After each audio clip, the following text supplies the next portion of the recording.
Hello everyone, and welcome back to our online video course on the Divine Liturgy. In our previous two videos, my friends, we went through the entire text of the St. John Chrysostom Anaphora, or Central Eucharistic Prayer, just to familiarize ourselves with this entire text in its 11 parts, because, as I've explained to you many times, in many of our churches the text is read silently by the priest, so most of us will not be very familiar with it. But now, as promised, we will begin to discuss each of these 11 parts of the Anaphora in more detail. And in today's video, I will be looking at the Diaconal Admonition before the Anaphora, as well as the people's response to it. You see, unlike the Roman and Alexandrian traditions, which have a tripartite presbyteral dialogue before the Anaphora, Dominus vobiscum and so on, most Eastern Anaphoras preface the opening dialogue of the priest with a diaconal admonition and its response. Here is how this text looks in its form that we have today. And let me note immediately that the form in which we have this text today presents some problems for its understanding, but we will get to that in due time.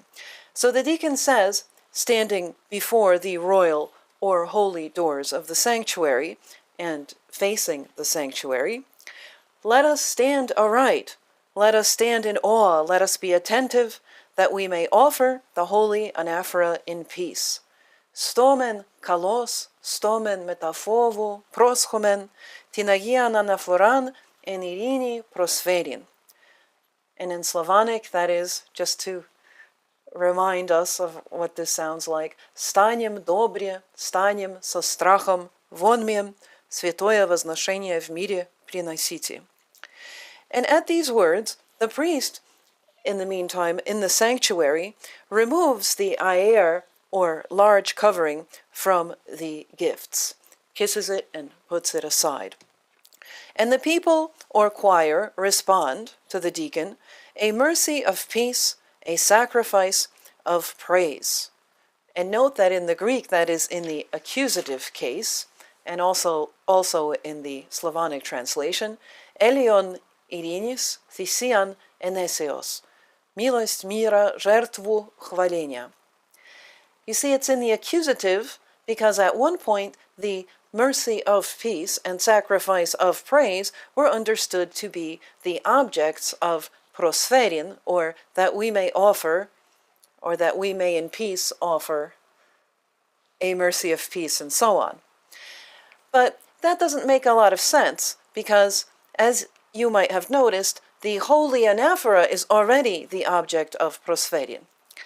But before we continue to try and disentangle the confusion of the Greek grammar here, let me remind us of the movements of the liturgy, which I've suggested from the beginning of this course that we follow. All these movements thus far have been leading us into the mystery by the mystagogy or mystagogia of the liturgy. Mystagogy, of course, meaning a leading into or introduction into the mystery. And now this mystagogy of the liturgy has led us to this point where the deacon invites us now to stand aright and in awe and so forth. So in his liturgical role of being a sort of master of ceremonies, the deacon directs and coordinates everyone's movements. And he's telling us now that we have arrived and are to stand aright and in awe in our places. Because now, as church, with Christ as our self-offering high priest, we allow our gifts and ourselves to be offered up, and ourselves in our hearts to be lifted up into the transfigurative grace of the Holy Spirit, who descends upon us and upon the holy gifts of bread and wine, changing both us and the gifts by the salvific presence of Jesus Christ in our midst. So we will be soon after this diaconal admonition, invited by the priest to lift up our hearts when he will say, Anos homen tas kardias. But now let's get to the problems to which I've already referred in the Greek grammar and also in the understanding of this a little bit perplexing diaconal admonition and the more perplexing people's response to it. Now, please bear with me, because the problems that are reflected already in the variants of this exchange of the diaconal admonition and the people's response, we find already in the manuscript tradition variants that reflect problems in understanding and also lead to them. If those of you who do not know Greek could just hang in there with us as I do look at the Greek, I need to go through this because I just can't explain how we arrived at the text we have today and what it's supposed to mean without looking at the Greek. Now, I'll remind you that today's text of the diaconal admonition looks like this. Stomen kalos, stomen metaphoru proschomen, tin agian anaphoran in the accusative, tin agian anaphoran en irini prospherian. So, that means, let us be attentive that we may offer what? That we may offer tin agian anaphoran, the holy anaphora, in peace. So, as I've already indicated here, the holy, I don't know if I've already indicated it to you, but here the holy anaphora is in the accusative case in the Greek because it's being understood as the object of that we may offer, prospherian.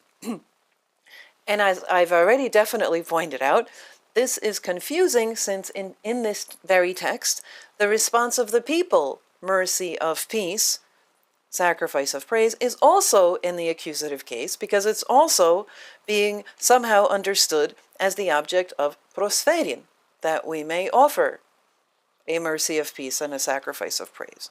Okay? Elion irinis tisian enesios. But what was the pristine or original form of this exchange, everybody? How did it read before it became corrupted by certain flourishes of many manuscript copyists who didn't quite get its meaning or ceased to understand what is supposed to be said by this? According to the meticulous manuscript research and conclusions of Father Robert Taft, which he presented in this article on the diaconal admonition before the anaphora, I will put up the exact reference. This is just an article, since sadly, still to this day, Father Taft's book, which is still in the process of being finalized, although Father Robert is recently deceased, as many of you will know, his book on the anaphora, his final volume on the Liturgy of St. John Chrysostom, never quite made it to press, and we're still waiting for that to happen. Anyway, but some preparatory articles that also went into the final book, we do have access to, and this was published in the Orientalia Christiana Periodica already in 1983. It talks about and meticulously gets to the bottom of the problems of this diaconal admonition before the anaphora in the Byzantine tradition. So I'll put up the exact reference. Anyway, as Father Taft discovered, the original form of the text is as follows. Let us stand aright, let us stand in awe, let us be attentive to the holy anaphora. And in the Greek, that is in the dative, I'll read it in the Greek in a second, let us be attentive to the holy anaphora that in peace we may offer. So here, that is the original form. Stomen kalos, stomen metaphoru, proschomen tia egia anaphora. Okay? Let us be attentive to the holy anaphora. It's being connected to the proschomen. This original form means let us be attentive to the holy anaphora. Now, the word anaphora has various meanings throughout its history. In this case, it means let us be attentive to the offering of the holy gifts, which is about to begin. So anaphora means the entire Eucharistic action, but yes, it does also mean to the holy gifts that do represent, once again, this Eucharistic action of the Church. Okay? So the word anaphora can mean in its liturgical history the entire Eucharistic action, and it does mean that in this case. Let us be attentive to this entire Eucharistic action, but as also revealed in the holy gifts, because they have been revealed now, everybody, by the priest who, at these words, is removing the ayer. And very interestingly, the ayer itself is known to have been called, in some of the manuscripts, the ayer itself, and in some of the commentators is called also the anaphora. But I don't want to complicate things. We do not mean the ayer by the word in the Diaconal Admonition, okay? But we are being called, importantly for us, to attention to this entire Eucharistic action, as signified also in the holy gifts. So let us be attentive, the deacon says, to the holy anaphora, that we may offer. That we may offer is actually left hanging, prosferin. I'll get back to that point. So the original form of the people's response, I'm going to do some more explaining after I give you the original form of the people's response.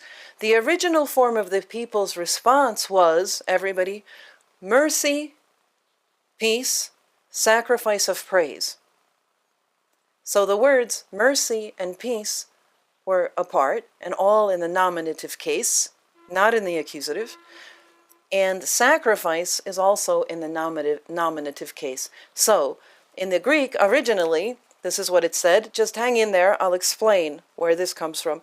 Elios, irini, thisia, eneseos.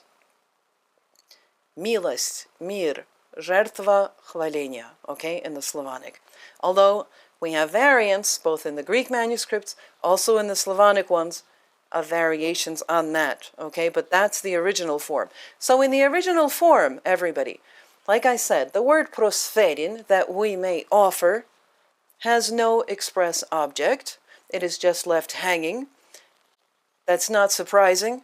We find this, this verb hanging also in the earliest witness to such a diaconal admonition in Book 8 of the Apostolic Constitutions, a late 4th century text dated around 380. So it's already there. That's the earliest witness to such a diaconal admonition, and prosferin is simply left hanging there. But what does the people's response mean? That I think is the question on everybody's minds. What does it mean in its original form? Mercy, peace, sacrifice of praise. And why was it eventually changed to its present form? The words, my friends, mercy, peace, said just like that in the nominative, were a greeting in the ancient world when an encounter happened, like simply the term peace, like shalom, right? It just, in combination also with mercy, peace, it could be in the ancient world a greeting. To greet someone by saying something like this, mercy, peace, or just peace, is a proclamation of the spirit in which one is encountering another, in the spirit of eleos, which, please note, means much more than the English word mercy as we understand it in present-day English. It's not just a withholding of punishment. Eleos, the Greek word, or milest, right, is the overflowing of the heart with goodwill and compassion and just goodness. It is God's way of being.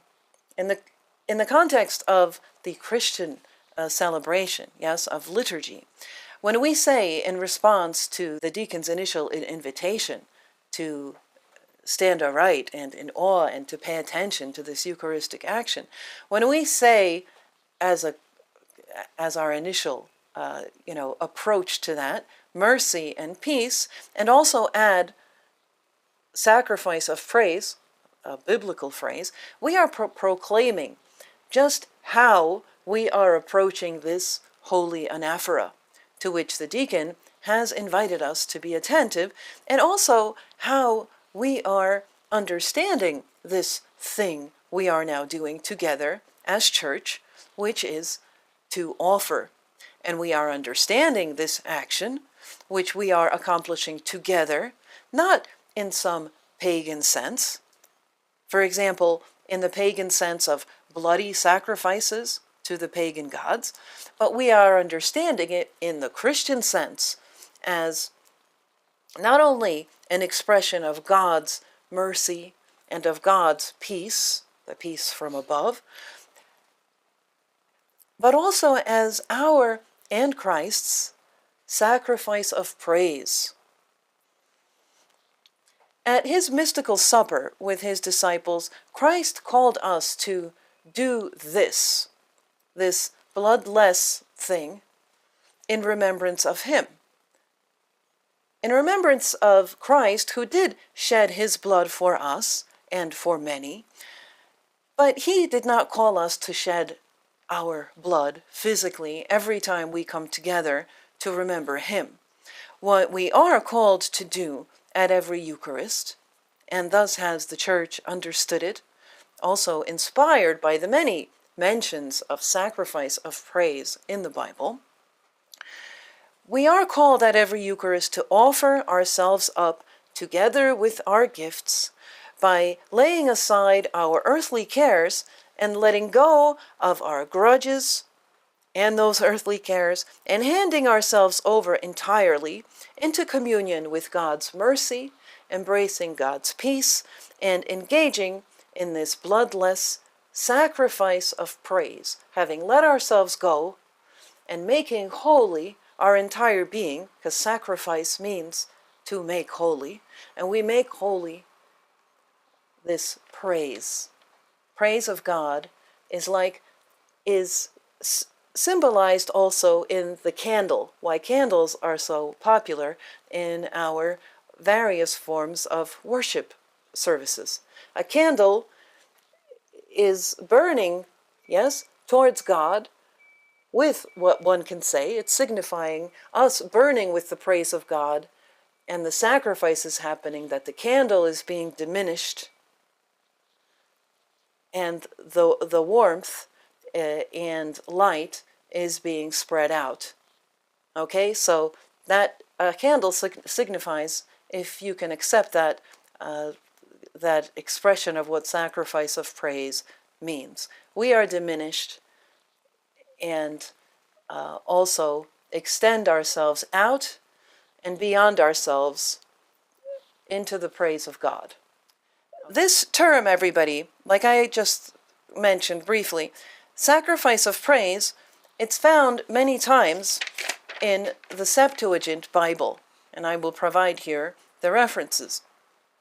But the term mercy of peace, because you will be asking how we get to mercy of peace, when the initial form of the people's response didn't have such a phrase. Because you see, mercy of peace is a phrase not found even once in anywhere in the Bible. So why was the original mercy, peace, those two words in the nominative, why were they turned into mercy of peace? I already explained why that phrase was mercy, the word mercy was put in the accusative, but how do you get the genitive possessive? In the second word, the genitive possessive, everybody, idinis. Look, if your eyes are glazing over and you're not following this, don't worry about it, okay? But I have to explain it. The genitive possessive idinis of peace is a later rhetorical flourish aimed at providing stylistic balance with the next phrase, sacrifice of praise. You get it? Sacrifice of praise as the second phrase, which is a biblical phrase and it makes sense, didn't sit well with some of the copyists who were stylistically creative, perhaps, and wanted to be helpful. No longer did anybody greet one another with phrases like mercy and peace. in that neck of the woods, right, in the Greek-speaking world. So they tried to make sense of it, at least provide it with balance with the next phrase. So they turned it into mercy of peace, all right? So that is what the purpose is of changing mercy, peace, into mercy of peace, so that it's balanced with sacrifice of praise. I hope that makes sense, everybody, or am I beating a dead horse? You see, copyists of manuscripts do try to accommodate words sometimes that no longer make sense because they're expressions that are no longer understood, that have become archaic, and somehow one seeks to fix that. And that's an understandable phenomenon. Before we get the printing press, the introduction of the printing press leads to more standardization, because you're not just getting a single copy of one thing at a time with different copyists, right? You're getting a whole bunch of the same version. Now, even if by the time you get the first printed editions, say somewhere in Venice, right, you have a whole bunch. You have, say, 100 or several hundred even eventually of the same liturgical book. Even if you get mistakes in that, these mistakes then become the standard. All right? That wasn't the case in the era, and the many eras of manuscript copies. Now, you might be still asking the question, why, if today we know, thanks to the manuscript research that has been done on these texts, we know how they should correctly be formulated, why don't we fix these mistakes? The simple answer to that, my friends, is we could, the church can do this, and maybe our church authorities will decide to change this specific exchange between the deacon and the people, so that we don't have the nonsensical phrase, mercy of peace, at least, right? But, of course, the church is a very ancient and weighty kind of animal, and change in this big, weighty animal does happen very slowly. And it's like watching the grass grow, as Father Taft used to say, observing change in the East. It's like watching the grass grow, even though it does happen. So in the meantime, I, for one, when I hear a phrase that contains a mistake, like mercy of peace, I sort of accept it as a sheepish smile. You know, one of those emojis that goes like this. Like, it's like that kind of a smile of a living tradition. It's this sheepish smile is passed on by living and fallible human beings, my friends. Living tradition is passed on by living human beings and fallible ones throughout its long history. So I think that's enough on that topic, and I look forward to seeing you all next time.